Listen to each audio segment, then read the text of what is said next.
Hello and welcome to a new episode of 5 Minutes on Leadership.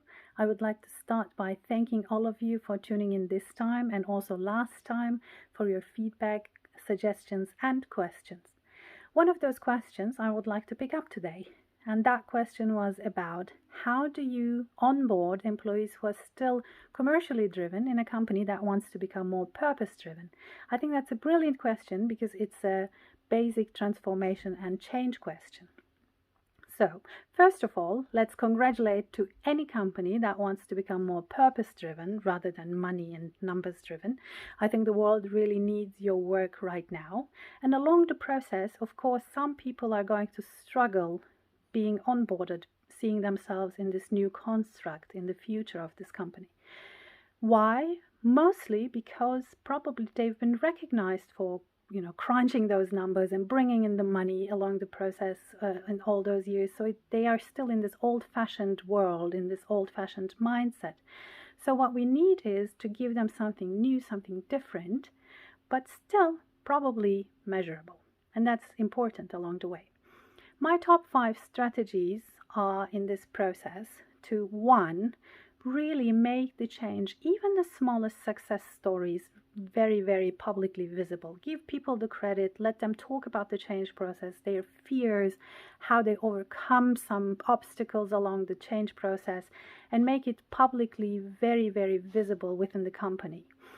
That is going to create a community around this transformation, and it's going to encourage even the skeptics to want to become part of this change process. Why? Because nobody wants to miss out on a good success story. So they want to become this part of a story.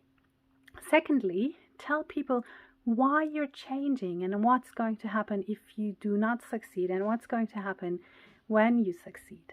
So what is at stake if you fail this process, and what's going to be our world, our new world, once you succeed.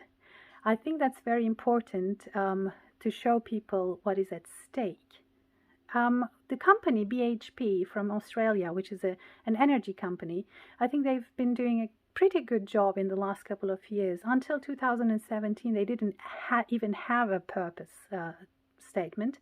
But the last years, they've dedicated to a transformation process where they started thinking about diversity, green energy, social impact, indigenous communities. And they've been doing a pretty good job. And believe it or not, their shareholder value, their stock price, almost doubled. So they've been never this valuable before in their history. So obviously, this kind of work also pays off. And number 3, make your vision of the future really inspiring. No longer enough to have some shareholder value and performance increase and the focus, but you want to really contribute to something bigger than you, bigger than the shareholder and the money the company is making. In the case of BHP, they started talking about building a better future together by with their stakeholders, and I think that's been a beautiful mission, and as I've said, it paid off for them. So, and if none of this is working, you can still think about finding a good way of, separation from those employees who cannot identify themselves with the new mission and the vision of the company. And that is okay too, although it's painful. I hope this episode helped. I'm looking forward to hearing your commentaries and your strategies about how you deal with this kind of question.